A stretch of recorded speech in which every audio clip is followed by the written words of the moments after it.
What is going on, everybody? BobbyFi back with my man Eric Sheets Saber. Gonna say happy Tuesday. It's a little early in the morning my time, but we are recording. That's one great thing about baseball is that there's gonna be some lineup changes. Yeah, there'll be some things, but we got a lot of stuff to get through. But we want to talk about Sheets last night. I've been getting crushed lately. A lot of good look. I can't believe how many lines I've had in first that looked like pretty solid in both sports lately that literally turned into not even cashing for 100K. Like I just really, really, really bad ones. But Sheets has got some good stuff to talk about. So Sheets, I'm going to turn it over to you. Why don't you talk about last night and then yeah. Right. So you see my screen. I didn't play that many lineups, and there was a good part of the night where I had the 100,000 being cashed like all over the place. Everything was in first or whatever it is. I forgot that I had that. I had to fade like all the Oakland chalk. Like a little bit later. But which could work. You know what I mean? That's one thing about baseball is it'd be just as not surprising if Oakland got shut out last night. Like this one, for example, this didn't have a single Oakland guy. This had the Adam Duvall revenge and all that Miami stuff in it. Mm-hmm. And that did really nicely. It had the Higashi, who we talked about on the podcast. Our guy. I see the 38%. I had about 50. I was on him too. Yeah, and then this one was actually in the 777. This was the chalk one that got there late. You know what I mean? Right. With the Oakland stuff, and just overall, just pretty solid. Like the chalk kind of got there, and then the Miami pivots we did nicely enough. And I'll tell you this, not to bitch, but Duvall was actually like a centimeter away from another home run. I know. Which would have made it kind of fun. And then I'll let you bitch a little further. Piscotty had 2 at-bats that were bad, but he had one where he came up second and third and nobody out. And he had a line drive that might have been in the gap. It would have been at least been a 2-run single at the worst. So, I mean, there's another bunch of points for you. And then we'll talk about it later. But the NBA, I thought by 777, remember I had the two two constructions, man. One with Embiid and the other with Curry and Jokic, and the Curry Jokic raced and got there. So that was a good one. Can I do my because I had almost the same but a counter lineup to that. Go for it. My lineup was, and I loved what I did. I felt thrilled right away. I didn't care what the results are. You know how this game goes. I'm counting on Philly and Dallas staying close enough of the time there. Yep. And Embiid at 3%. Yep. And he had 50 that would have. Yep. I mean, it would have been 70 probably. Yep. He played 2 and 2.5, 2 3/4 of a game. And on top of it, you had Luka on the other side, who was well on his way to the 60+, and then Westbrook with the 70+. So like it was looking like a dream. But you did a good job. What I liked about what you did, real quick, I just want to point out that so even though Marshall didn't pay off huge, he actually got in foul trouble and would have played more minutes. And it was odd because his minutes projections were jumping down because he wasn't like there must have been some account for him starting. I didn't really think that was going to happen. So I was actually okay staying with him, except for I felt Yang in that environment could have a better chance, and I felt that Tice was a better play, which Tice was a better one, but he, dude, I like playing the Utahs without Mitchell. That was my thing in that line. Unfortunately, I mean Mitchell went crazy too. Yeah. It was just a matter of how you built, I guess. But it was I was the same as you on FanDuel. I had an Embiid Luka lineup in the monster. And with all those Utah guys, and I'm like, dude, Embiid, can you be just shitty enough to get a fourth quarter? You know what I mean? Like I thought I was going to be in, and even that one, you Ben Simmons. I had James Johnson, and the reason I didn't cash my FanDuel one is I had James. I would have won anyway. I would have finished high because I played Kevin Porter Jr., who had 45, and there was no good small forwards, so that was a nice one. So let's get into baseball. I do want to touch on one more thing from last night, just about the pitching that you really did. I think it was really right to pay up in both. I mean, obviously it's easy to say looking back, but it's going to be a theme you're going to hear a lot, except for today. And just to transition to today, I on DraftKings and FanDuel, I really think you should just be playing your top pitchers. I just think that it's too easy to get them in. On DraftKings, well, you can't get the full stacks and you can usually find value. But the one thing I want to say about today is and we could jump into it, is the pitching today is like, there are guys down in the 7K ranges that are just awesome plays, and there's guys in the 6K ranges that are good plays. Yeah, I totally agree with that. When I first saw this slate, I'm like, before I saw all the other options, I was saying Luis Castillo honestly is 7,100. You know what I mean? Like, I know he hasn't been great or anything like that, but then it's so funny. Like I was watching with between Glass now and these other guys since the season started. man, the top of the top, man, they are just mowing people down, man. I mean, they are just putting up freaking numbers. Yep. And if you like fade, like look, you better have a really good reason to at least not take at least one of the top stud pitchers if they're on the slate. You know what I mean? Right. It doesn't matter what bat you're getting. I mean, like these guys are putting up 40 freaking fantasy points. You know. Not to mention that, by the way, there's a completely different path where Garrett Cole through 2 innings looked like he was going to put up about 10 fantasy points. Yeah. And he had thrown about 45 pitches.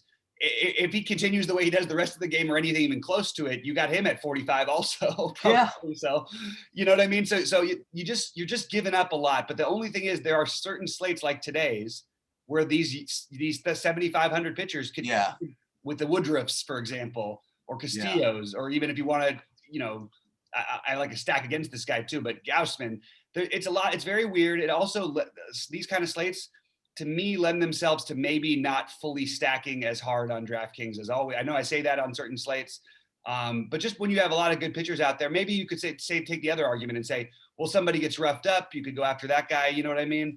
But I think overall, you overall want to be paying for pitching, but today is different. And I also think that mini and mixed stacks might be an interesting way to go today. I think that I'm pretty. I think you might be surprised. Well, we'll see about where I'm going with my top pitcher. Maybe you won't be surprised. Maybe we'll see how it goes. But yeah, there's some real cheap guys that are really tempting. But usually I would confidently say you can't surprise me with this, but then today you definitely could. We'll see. Let's see. So let's have nothing built yet. Let's build up. Let's put up an empty one. Okay. So you're liking the baseball. You're playing the higher stakes. I see you're doing well. It's just easy. It's just easier for me. You know what I mean? I play it's the same amount of money I'm playing, but I'm not playing like 50 freaking lineups. You know what I mean? Like it's just easier for me. You know? No, I don't need like 7 billion freaking points to win. You know, I'm kind of into it. As long as I like, you know, and I get my process with my sheets, whatever it is, it's drawing me to a couple of spots that I feel comfortable with one way or the other. And, you know, I don't want to do this today. Maybe I'll do a separate video. You know what? I actually will. So I want to talk about some external content in a negative way. I hope you don't mind. No, I love what this is. So I'm not gonna bring up names and stuff like that, but there's and I didn't quite understand what the issues I had with this mathematically, and I finally kind of figured it out. So one way that some providers are looking at pitchers and stacks and baseball and stuff like that is they're trying to compare a pitcher's, well, let's take here just for a second, a stack's chance of being a top stack relative to their ownership, right? And the logic is that if they're 15% to be the top stack and only 5% owns, then they're a good play. Or the other way is if they're a 10% chance to be the top stack and 20% own, that they're a bad play, they're leverage. They're anti-leverage. Depending on the size of the slate, of course, right? Well, I mean, that's a big metric that they're after, that they're talking about all over the place. Right. Same with pitchers. What they're saying is if a pitcher is, say, 20% to be a top 2 pitcher and they're only 10% owned, they're a good play. But if they're 40% owned, they're a bad player, negative leverage. Here's the problem. So you take a team like the Marlins, for example, from yesterday. Okay, they were owned a little bit. They were like 15% owned, and they only had probably a 5% chance to actually be the top stack. Wait, the stack is no way they were 15% owned. But let's just say they were 10% owned. Okay, yeah, whatever. And they were 5. And then let's say they're only 5% chance to be the top stack. It's not that they need to be the top stack, because if they're even the second stack or the third stack, then remember, Miami's saving you the money to let you play the 2 good best pitchers, right? So it's not just comparing the stack's chance of succeeding to its ownership.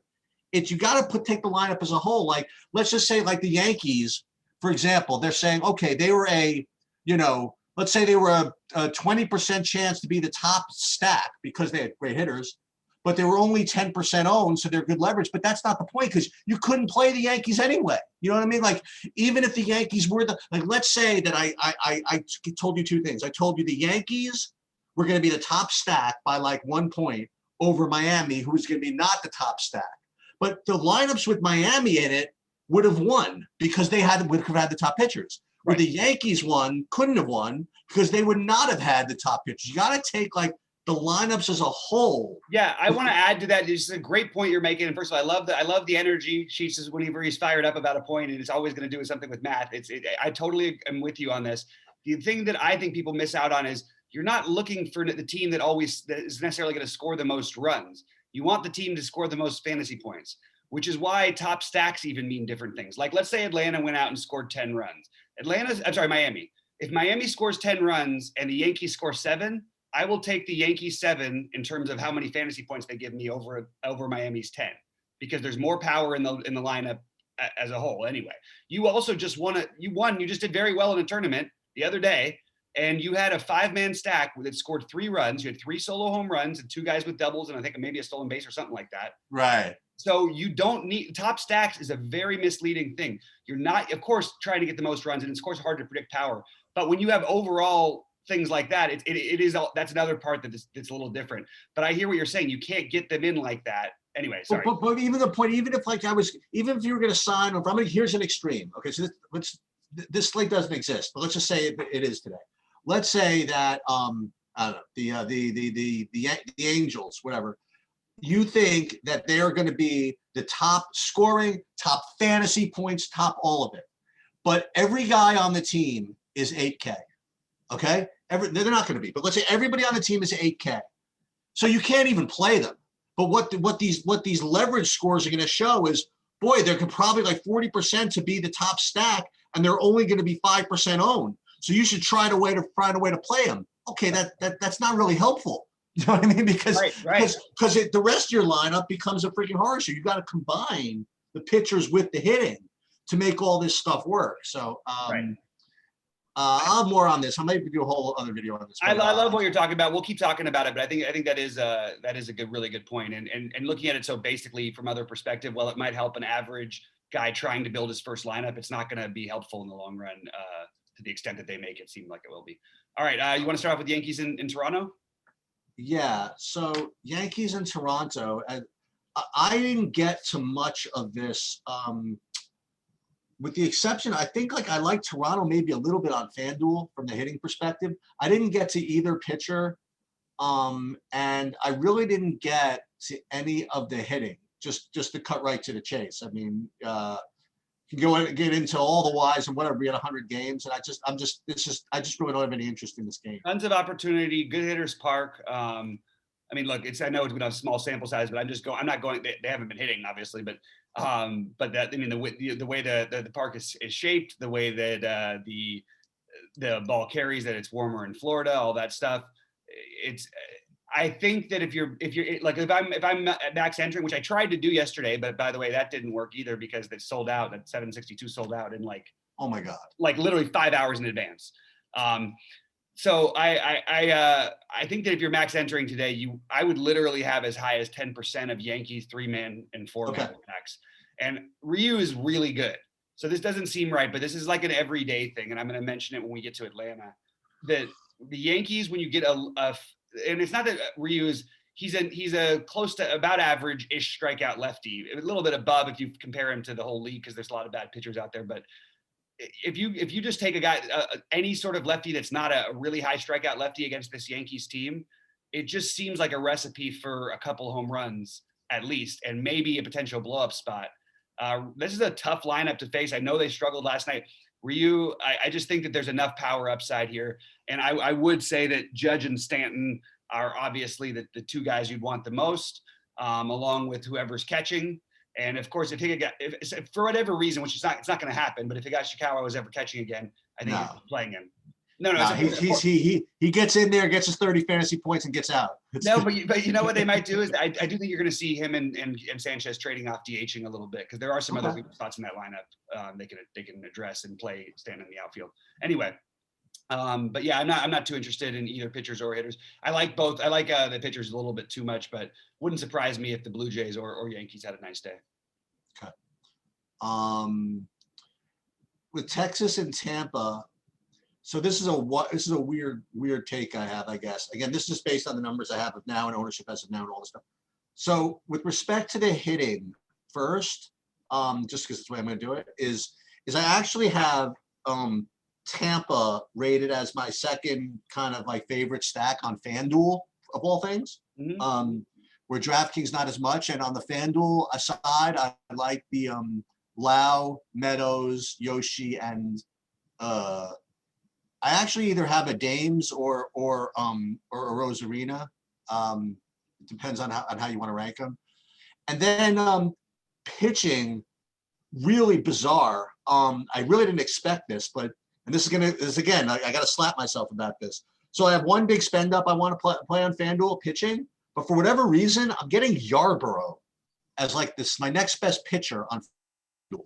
I mean, I'm not going to need it. That's the problem. Like I don't think I'm going to need to do it. So I'm probably not going to do it. But just if for whatever reason that you guys want to play like a shitload of bats that you're going to need to spend down to as far down as Yarborough, I like it, but I don't think you're going to need to do it. Yeah, so look, Kyle Gibson is he gives up good contact. Like overall, I think he's a better pitcher than what everybody's perception of him is. Yeah, I don't know what everybody's problem is. I remember last year he scored me 43. The other day, everybody laughed at him and he shut people down. I don't know what the problem is. You got like his one good game last year, but yeah. I'm willing to, for pitchers, in some cases, almost just write off last year entirely. 60 games. So go back to the fact that, and we could make a similar type of thing, although it's a little tougher argument for the pitcher in Detroit tonight. But look, it's still a guy who does give up contact. There's not a ton of great stacks on this slate. I actually think Tampa Stack is completely in play on both sites. They're not my favorite. I have them a little further down. But if you're doing it, you're doing Meadows or Rosarena. Or the guy. Look, nobody plays them and Brandon Lau. None of these guys from a power perspective stand out to be incredible plays, but they're all, I think that as a stack, they make some sense. And you can always play like we talked about. Lau, Meadows, and Rosarena are always in play as just one-offs. Always. All right. So I get you want to go move on? Yep. Anybody from Texas or no? No, and with this, if it was a different slate, I would be all about trying to play Yarborough. Like Texas has pretty well proven they really aren't. They don't hit, and they strike out a lot. So, but I'm just not going to do it on this slate. There's other guys. Okay. So for me, Miami, Atlanta is the first. Oh, not the first of, but there's a lot of games like this where you have these pitchers that seem just so freaking cheap. Yep. I don't know what you wanted. I mean, wasn't Max Fried like one of the 5 best pitchers in baseball last year? I mean, like real life pitchers, and he's going against Miami. I mean, real life pitchers, he probably was, yeah. Yeah, but I mean, for 6,500, that's we talked about this yesterday, right? Don't you? That's all you really need is to be a good, even a decent real life pitcher. 6,500. I don't know if this is the slate. I mean, if he was 6,500 on any other slate. Oh, it would be the chalk of all chalk. It would be the chalk of all chalks. Can you imagine if he was 6,500 on yesterday's slate, he would have been 80% owned. Right. And I don't. Again, I'm just going to stick to my own process, and I'm not going to get down to. I'm just not even going to get there. But he's really close. If you want to know the truth, I mean, to me, he's my first. He actually is like my. If I were going to go beneath my top 2, which I probably will actually, I mean, there's him and there's Gausman, you know what I mean? I regard the two of them as but I don't regard them as similar at all as far as pitchers go. Right. Okay. But as far as my values go, I like them. Do like them both. I probably am going to get to these two. Yeah. I'm not sure if I'm going to get to either Lopez or Fried, just because I've got Woodruff at 1,000 more, which, with a strikeout upside against Team East Space. You've got Castillo, who, he's been bad, but so is Fried. Actually, he hasn't even been bad. He had one bad outing, and he was phenomenal his last time out. So just hasn't been great from a K perspective so far. There's just a lot of guys to consider. I mean, Strasburg and those guys are pretty cheap. Like it's just there's a lot. Like even the prices they're charging for Bieber and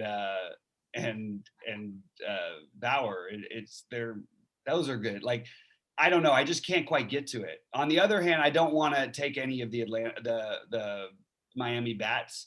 They've been okay against lefties, but I do think that some Braves. I'm just going to be looking towards the Braves a lot, to be honest with you. Interesting. Okay. I like Lopez as a pitcher. The Braves are fairly familiar with him. Acuna has been really good against him, good with the pitch types in general. I think Acuna has sort of become the best like standalone play in DFS ahead of Trout, just because of the stolen base upside being so high. Yeah. He does go basically anytime he doesn't hit a double or better, and he's just going to run when he gets on. And he's also not going to walk as much as Trout, which is what we want for 6,100. So I have some interest in Acuna as a one-off. That's really expensive. It is, but it's Trout. It's I'm saying, it's like you play him and you're playing just the guy who's the best fantasy producer in baseball. Okay. That's my theory about it. And not to mention, he has a good. It's not a great day for matchups for anybody, but his matchup is in terms of pitch type and everything, and even BVP, his history against him.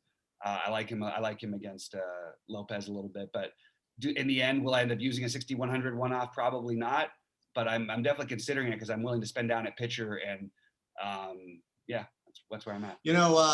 Call it revenge or whatever it is, but I tell you, Duvall was swinging the bat really nicely yesterday. I don't know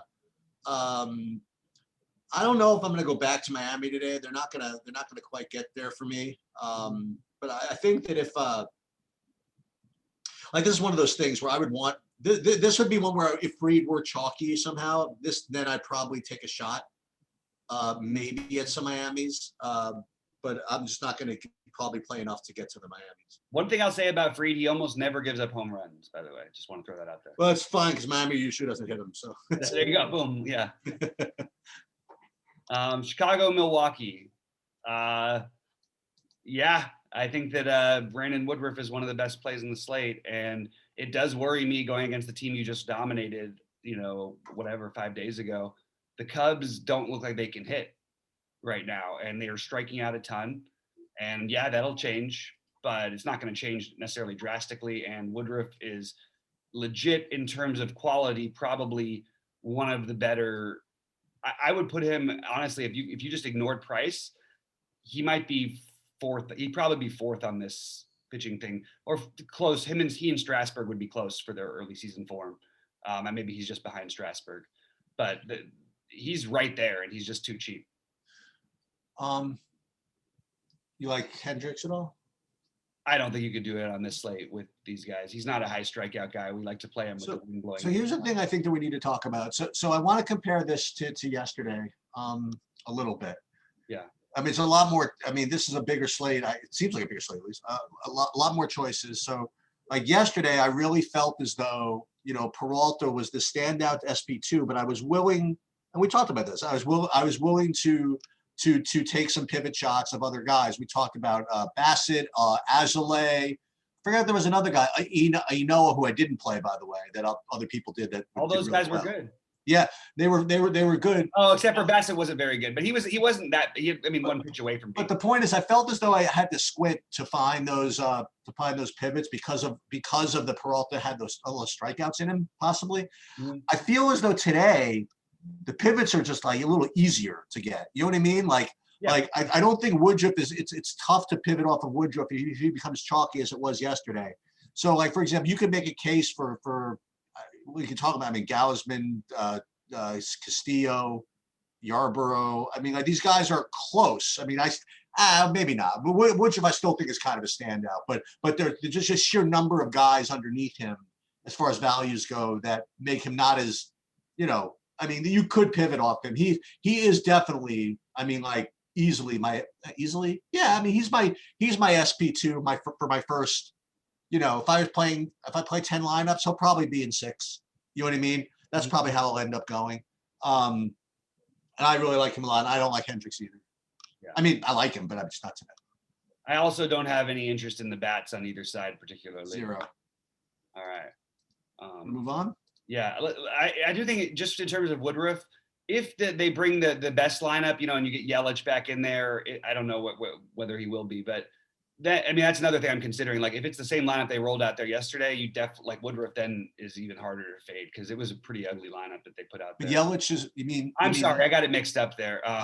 No, I meant Never, but yeah, I did get it mixed up. I got you. I'm not. I know what you were trying to say. Yeah, I got totally mixed up for a second. But if you did like Hendricks, if you did like Hendricks, that's yeah, okay. There you go. Thank you. All right. Okay. Washington, St. Louis, two other awesome pitchers. One of them, Strasburg, I have a ton of interest in. So Washington, I felt for you, man. They looked like they were on the precipice of breaking it open yesterday. Oh, Josh Bell with a 3-0 take on the ball forward and walk with the bases loaded, and then he ends up striking out. Oh boy. I saw that.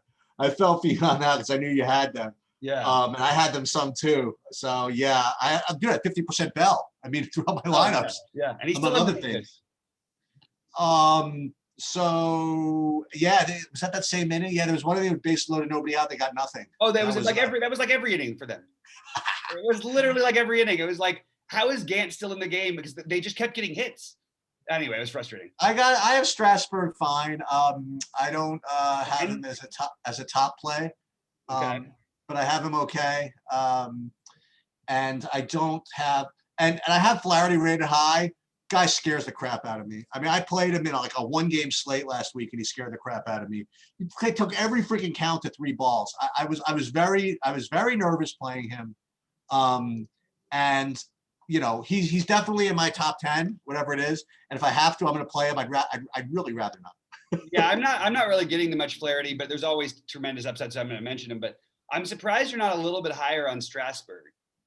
Yeah. Well, so tell me, give me. Yeah, I mean, he's completely dominant for righties against a team with righties and weak lefties.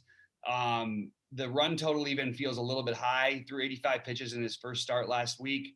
I think that this is a lineup. I look at it like, who are we afraid of from the left-handed side of the plate?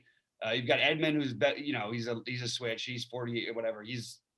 Justin Williams, Dylan Carlson, and Matt Carpenter, who's hitting 100 over his last 300 games, 300 bats or whatever. And then you've got Goldschmidt, Molina, Arenado, and DeJong, he's good against righties. He does have some experience with these guys, so I'm going to take a quick look to see if because I would feel like he would match up really good with these hitters, and I just want to see what his history sort of is versus them. But I have Strasburg and Woodruff as my first 2 guys who I thought, okay, this makes the most sense. Nice. At first glance. Let's see, it's a 25% strikeout rate. Gave up a couple home runs. Arenado's 5 for 18. But is he still a strikeout pitcher, by the way, Strasburg? Yeah, I mean, nothing's ever changed. I mean, look, the last time he really pitched, no, I don't know. All I know is he has injuries and stuff. I just wonder. The last time he was pitching a full season, he was winning the World Series and striking out my Dodgers plenty. He sure was. The way there. So I really like Strasburg's price here. Honestly, if he was even 1,000 more, I think I would still potentially consider him because there's some expensive backs that I like, which we'll get into in a minute, but or soon.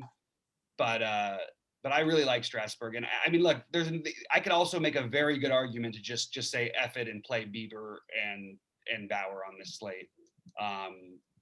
Both routes are fine. There is value hitting. There's just so much value at pitching where those 2 guys don't have to be the highest scoring pitchers, even though they're probably the 2 highest upside pitchers in baseball. Well, see, this is where we're going to get into is as every night. I mean, can you play 2 of those top studs together and make it work? It's going to be yes. And that's a lot of because those 40 burgers are pretty rough to overcome if you don't have them. Seriously, you're going to get a guy hit 3 home runs who no one else has. That's tough to do. Yeah. No, I meant the 40 burgers of the pitchers. That's what I mean. No, I know that's the only way to make it up, though. Oh, right. Yeah. Speaking of which, best pitchers in baseball right here. Well, I actually think that you got to make a difference here. I think you have to say Bieber's better than Giolito. I'm not. We'll talk about price in a minute. He's better than Giolito by I think a pretty good ways. Right. No, that's what I figured. Okay. But also you got to look at the lineups they're facing too. Yeah. That's true. I don't think Cleveland's that bad though. I think that they're look, they've got some stuff in their lineup that I like. There's a lot of really soft spots in that lineup. I mean, I know we like to play guys like Luplow and Bowers and stuff like that, but that's the reason they're cheap is because they're like 200 hitters. I myself, I'm going to probably try to find if I had to choose between Bieber and Giolito only, which I don't, but I would probably try to find the 900 for Bieber though. Yeah, I think everybody will. Okay.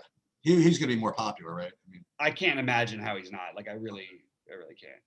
I mean, Giolito, he definitely has ceiling. I mean, we've seen it like a bunch of times over the last couple of years, but I didn't get to any hitters from either side. Yeah, I just don't think, I think we're just getting too cute if we do. Again, if you're playing a million lineups, maybe because of his combustibility, you do include some Cleveland guys. I think Rosario would be the one guy I would actually have a priority interest in if I was going to take anybody out of this game, but I don't think you need to do any of it, to be honest with you. This is kind of fun, man. Like so much exposure I think is going to come from these late games. This is going to be yeah, exactly. It's going to be it's going to be fun.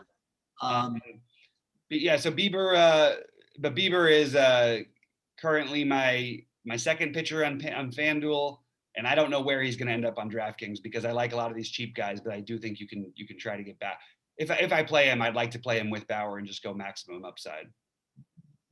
So let's start with this, man. So Detroit, Houston could go 4 different ways as far as I'm concerned. Yeah. You know, for versus disclosure, I have Detroit as not on FanDuel, but on DraftKings. It's like my 4th best stack given everything, whatever. And I have the Astros as the top stack on both sites. But Astros, I have a question mark on DraftKings, both of them because of ownership. I think they could end up being really chalky. Yet on the other hand, not after last night, right? Yet on the other hand, you have 2 pitchers who are, I mean, they could freaking win the slate. I don't know, maybe not over Rizzi, but maybe. And Matt Boyd is basically like 3K in football. I mean, like he's 6,200. I mean, I know that he's like, you know, that he could give up a shitload of fly balls and home runs and all this stuff. I'll just say this: I've played him at a much higher price than 6,200 in the last 2 years. That's for sure, and probably regretted it.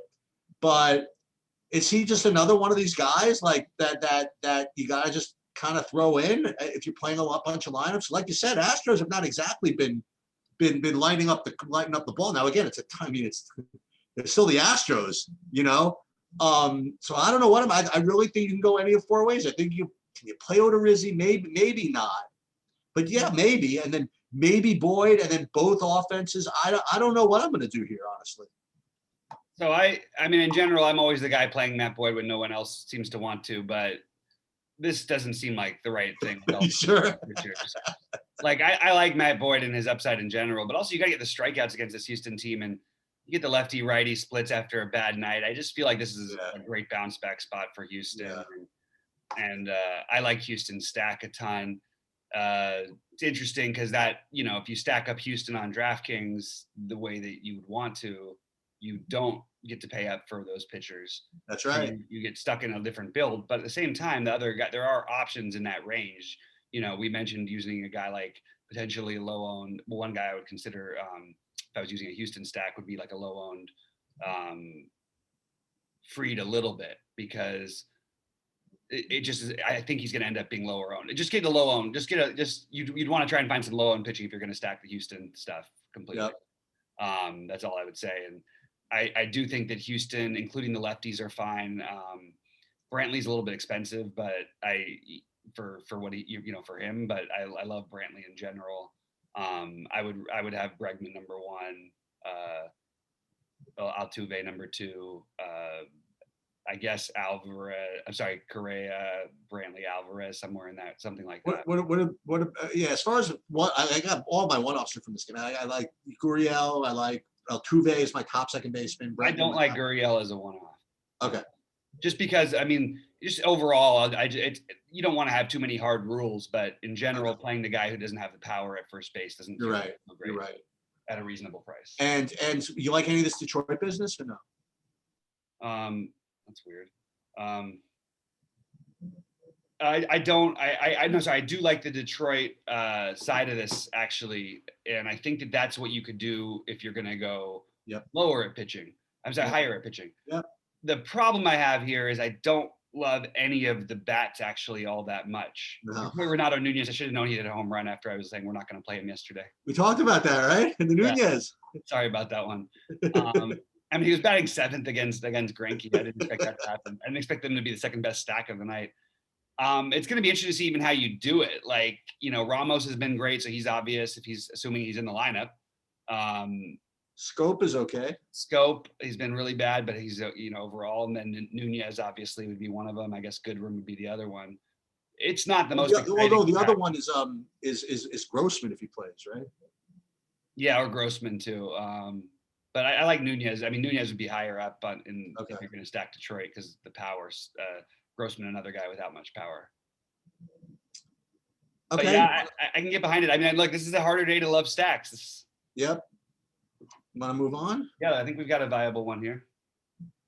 As far as pitching or stacks? Or both? I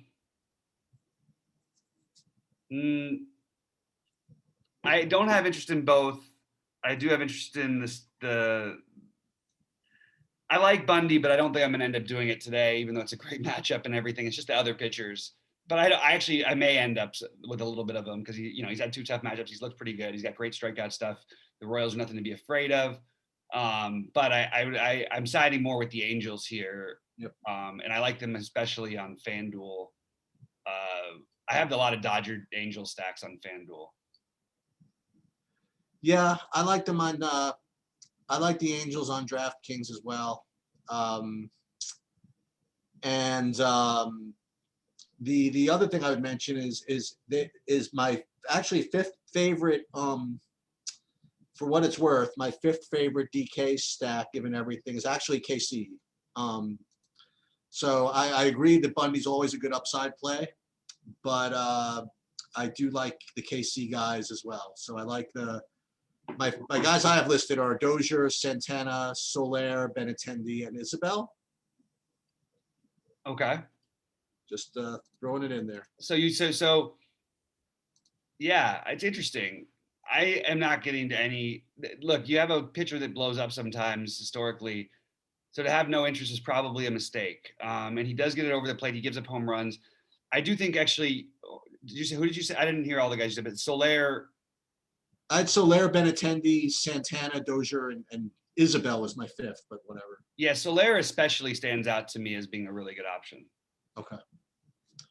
And it's so funny. I never really get to. You know why I don't get to Merrifield when I do it this way? Is because he's always just, or Perez. That they're always just so expensive that like when I throw it, I'm actually looking at it in terms of value. So I'm not going to get there. But like those guys are obviously like top, scoring guys. Merrifield and Perez.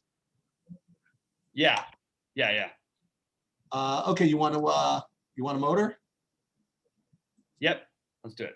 So if any of those other cheap pitchers weren't good enough for you, there's these 2.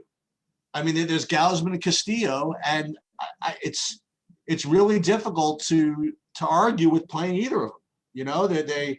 They both have upside. Castillo his first game was really bad. I think his second game was much better, and he's I think they're both in play, and this is going to be why I like if I were going on Stake Kings tonight, like this, and putting my packages up there, like I would not recommend betting on me tonight because like the way I'm probably going to play is I'm not going to spread out the pitchers probably as much as I should because I'm not going to play that many lineups. And I think tonight is actually a good night to do that. You know what I mean? To take your shot at like at a whole handful of these guys because. Like, how many slates really do you have? Like 7K guys that have shots to score 30 fantasy points. I know, and there's a bunch of them here.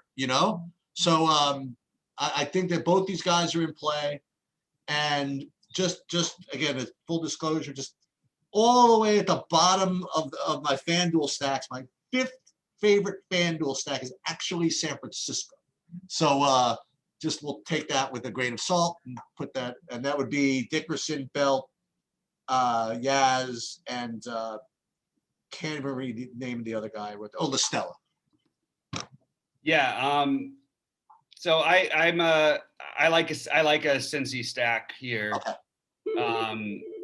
it's way cheaper on FanDuel, but no one's going to do this, I don't think, because it's San Francisco.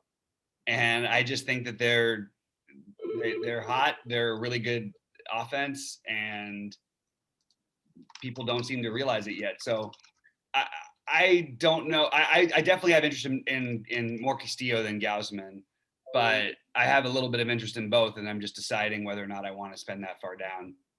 But they're both obviously, like Castillo at 71. I mean, that's more standout to me than anything on the slate. It is, right? Yeah. Like, do you like? Is it possible Castillo's a better play than Woodruff? Yeah, it's possible. I mean, I like Woodruff better, but it's definitely possible. Those two together seem kind of fine to me. Yeah, and then we're not getting points from the Seattle-Baltimore thing, right? Seattle-Baltimore, yeah, that's part of a doubleheader, right? Yeah, and then they've got the red. I don't know what's going on with that this time of the morning.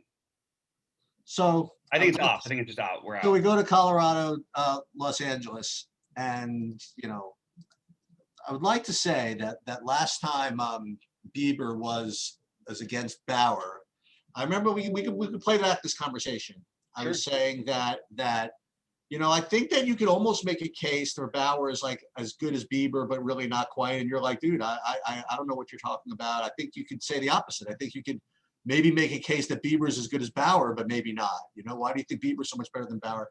And I played Bieber, and I think he did better. I forget. That's why Bauer had like a one kind of shaky inning, whatever it is. And he had a no hitter in Colorado that was the different one, but then right. I'm talking about the first.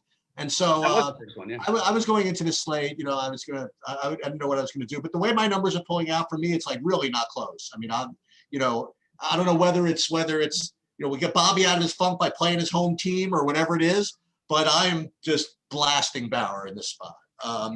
For me, it really is not close. I have him as much better than Bieber, much better than Giolito, and let him pitch another 100 pitches against Colorado on the road. When Colorado's on the road, I will see where my fantasy points show up. You know what I mean? Like, I'll be more than happy to put my score up against Bieber or anybody with a guy who's people are afraid to take out of the game because they'll freaking punch you in the face, right? He's got like a 100 pitch floor apparently. Yeah. And so I'm trying it, and then if that's not good enough, I like the Dodgers on both sites as one of my top 3 stacks. So I don't know exactly how I'm going to do it. I don't know who's going to be in the lineup, but we will be late night hammering O'Malley's Dodgers. Yeah, absolutely. I don't love the Dodgers stack as much as I normally would. Except for that I don't like other stacks as much, with the exception of Houston. I love Bauer. It's just a matter of how I want to construct my pitching on DraftKings. He is my SP1 on FanDuel, and Bieber is just behind him. And I'm not saying that. I think a lot of people like real life pitching does matter too. You know what I mean? These guys both won Cy Youngs last year. Trevor Bauer is sort of the original Bieber. With probably an even longer leash and more, and he's pitching the National League, against the worst opponent. So I get it. I think that Bauer is the better play, but I don't mind both of them together if you want to do a different type of build. 3,600 a player is tough though. Yeah. Then you just get a couple of the 2K, like you have, you mentioned Detroit. Oh, we didn't mention one of the other guys, the best play from Detroit, which is Mazzara. Right? Where's Mazzara? Yeah, he's 2,200. And McAdoo, is he? He's 30. Oh, he's expensive. He's 3,800, right? Yeah, not really interested in that. But yeah, I like the Dodgers. I think that Pollock is my favorite because he always ends up lower owned. Senzatella. Who do you think he's going to play? Slightly reverse splits.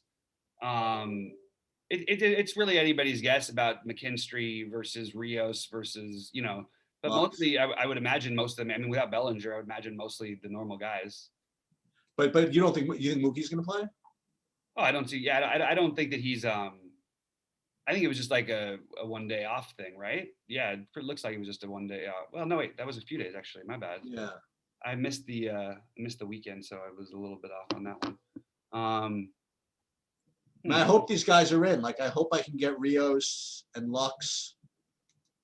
Yeah, you want Lux. Lux. Seager's number 1. Pollock's number 2. Well, I just meant that I would like to get Lux and Rios because they're cheaper. Yeah. Well, Lux should be in the lineup. I mean, you should always assume Lux is in the lineup. There's always going to be days where everybody has off, which always happens, but Lux is the main second baseman. He's not in the same category as like Rios and those guys. But yeah, I mean, the way I'd rank it is, Seager, Pollock, Muncy, Lux, Turner, Taylor, Mookie, or someone. And you think McKinstry if he gets in, I guess. I don't love him in general. Like now they raised his price. I wasn't ever like a huge on McKinstry. I was trying to stack the Dodgers cheaply when right. It was, yeah. Oh, that's right. They had the pitcher hitting. And then they moved him to the outfield, so it's not the same play it used to be, and he's expensive now. And you never know if Matt Beatty might get in the lineup too. By the way, he's 2,700, but actually, I don't even know if they have him up right now. I think he has. Yeah. Yeah, he played. Yeah, he's got a couple of bats off the bench, but yeah. So unlike yesterday, it's very unlikely that I'll be posting the screenshots of winning 100K midway through the day. Exactly. It's almost physically impossible. I mean, I'm going to have probably Bauer or Bieber or Bauer or Bieber in every lineup. So. Right. I don't know if I'm not gonna do that. Well, because you're gonna play probably more. No. Wait, what you said? Play? No, I'm not. I'm gonna have one of them at least. No, I'm gonna be gone. So I'm not playing many lines. I'm not playing them on DraftKings as much as of right now. Bauer? Bauer and Bieber. Okay. And if I do, it's mostly going to be together. I think you can get enough out of these other guys, and I'm really curious what the ownership ends up. But I think this is like I started off with the slate is I think that you've got guys who can outscore them that are cheaper. Okay. While Bauer is clearly the best pitcher on the slate to me, and Bieber is number 2. I don't think that it's a distant 3 with Woodruff and Strasburg, and some of the other guys we mentioned, Castillo with upside. So in your bigger buy-ins, you're not going to play either of them.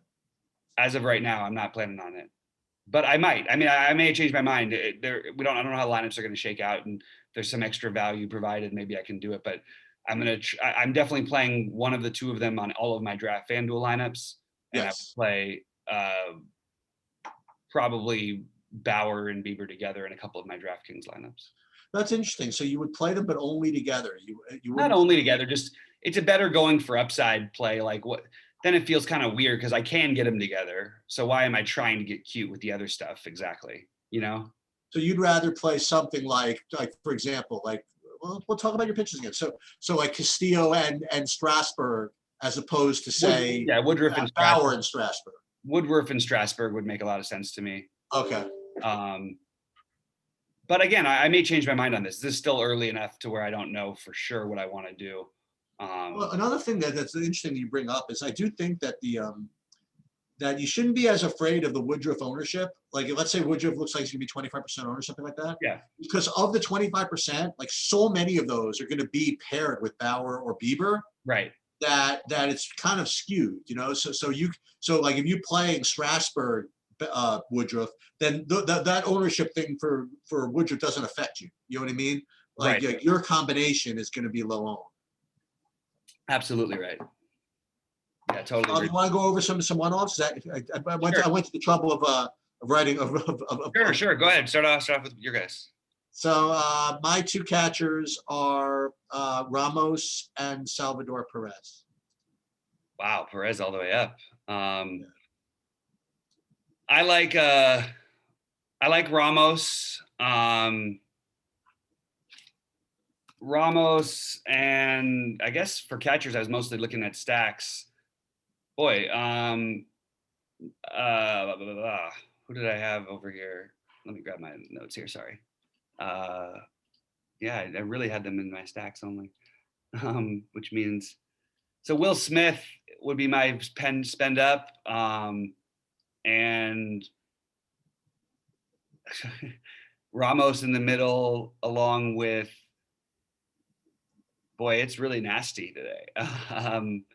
Narvaez is fine in the middle. Darno, if you're going to spend up, also Contreras, even against Woodruff, people will be low on spend up. Gary Sanchez. I might actually spend up at catcher today, which feels really weird because there might be some. I mean, look, there's probably a guy out there who we don't even know of yet who's going to be minimum and batting like sixth, but I don't really. I don't have anybody who stands out to me from a point per dollar standpoint at the bottom. First base? Maybe Max Stassi is a little bit cheap. First base.